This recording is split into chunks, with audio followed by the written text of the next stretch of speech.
Okay, we got Holden compared to Mike in this video. We're going to look at is just from the start. This is our stance. Just take a look at our back foot here. All right, the direction, is kind of more of a open direction, and Trout's feet are, especially that back foot. I always talk about our back foot trying to get as squared up as possible. But as far as just concentrating on percentages and stuff like that.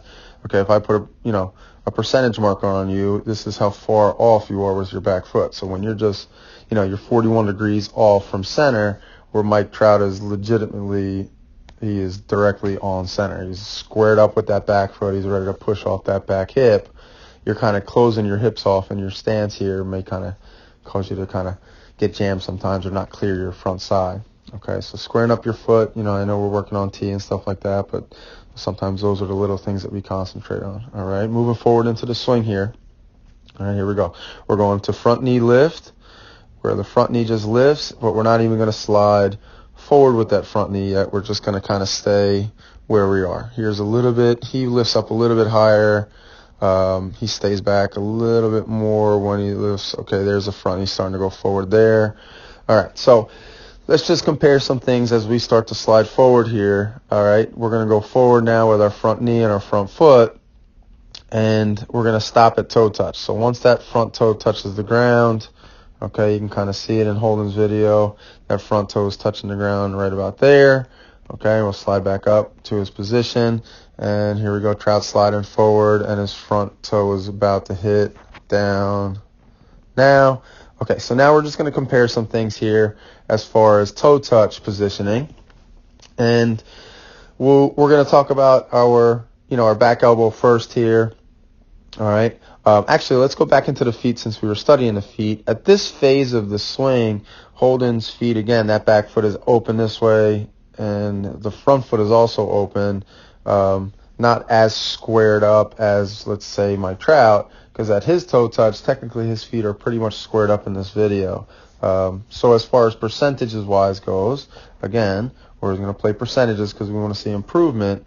But if I put that circle there and said, okay, there's zero line, you're about 43% open with your front foot, and you're about very much similar to your back foot, about 42% off with your back foot. Trout is still at that 0-0 phase with his lower body, just his feet. Okay, now let's go up into the upper body here. All right, we're going to talk about the back shoulder. Okay, here we go. We got back shoulder here, all right, on Mike, and we got back shoulder here on Holden. And then we're going to talk about the back elbow. So here's the back elbow for Holden here, okay? We got our back elbow in this position, and Trout's a little bit higher up there in that positioning.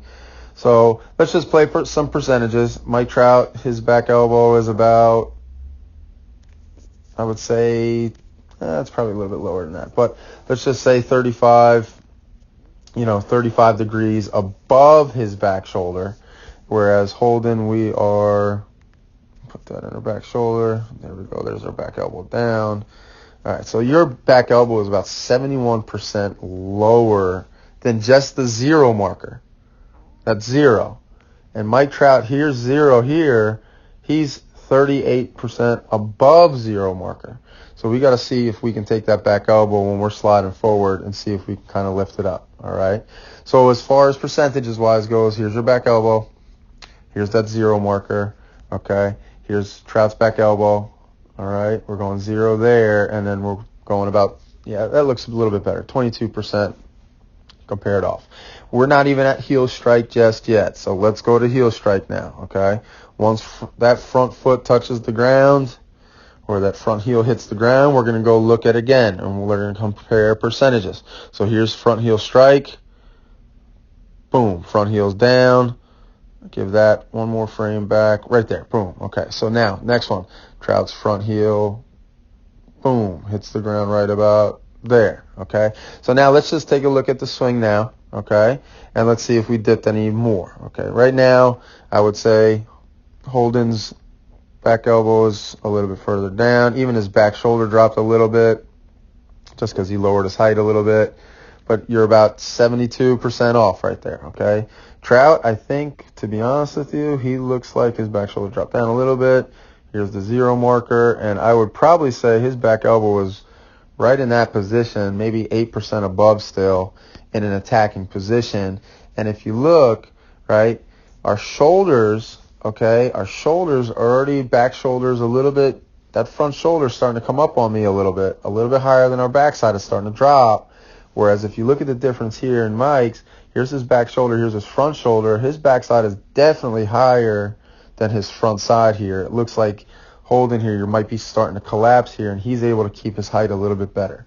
Okay, as that front heel touches the ground, this is what you're striking from. Now, moving forward into the swing, okay, moving forward into the swing, we're going rotation and the connection of our back elbow, our knob, and our back hip. So we're going to compare all these three things here. We got knob, we got back elbow, and we got back hip, okay? Those three body parts want to be in sync in this position.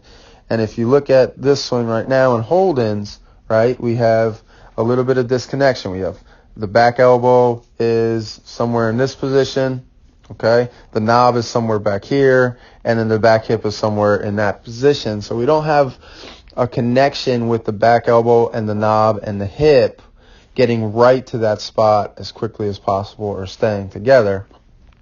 So that's something that we'll kind of play with and work on moving forward. You can see Mike Trout does a great job. It's knob, back elbow, and hip are all connected. And then from this position, we're going, knob goes forward even more, okay, and then we're going into our follow through. Boom, boom, boom, and then he's going knob forward, his bat's behind, and then he's going into his follow through. So we go one more frame here, right?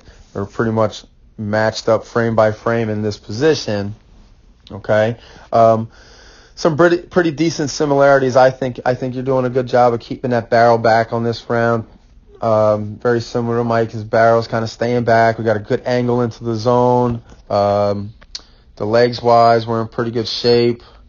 The head path, we haven't really discussed the head tilt as much just yet, but the head tilt, if I drew a line down here versus Trout's head is a little bit flatter or straighter with the neck. That could be something we kind of play with too. And then here we go. We're going into the swing now. We're going to go right into extension a little bit further. Right about here is what I want to kind of look at. Okay, now, we talked about this in our last lesson. All right, let me rewind this a little bit more. Yeah, you're probably right about there right now, okay, from here to here. But we talked about it a little bit in our last lesson about trying not to let this top hand roll over too soon. Like we're rolling over that way in that direction, which is causing our bat, instead of to be kind of like Mike here, where his bat's still in the strike zone, right? Our bat's starting to kind of come out a little bit just because that wrist is trying to roll over, which is pulling our bat out of the zone a little bit quick, okay?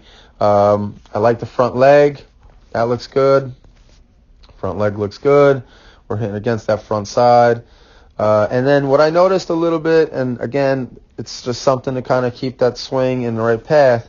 Watch how high Mike gets with his barrel, right? Where Holden is down in his zone.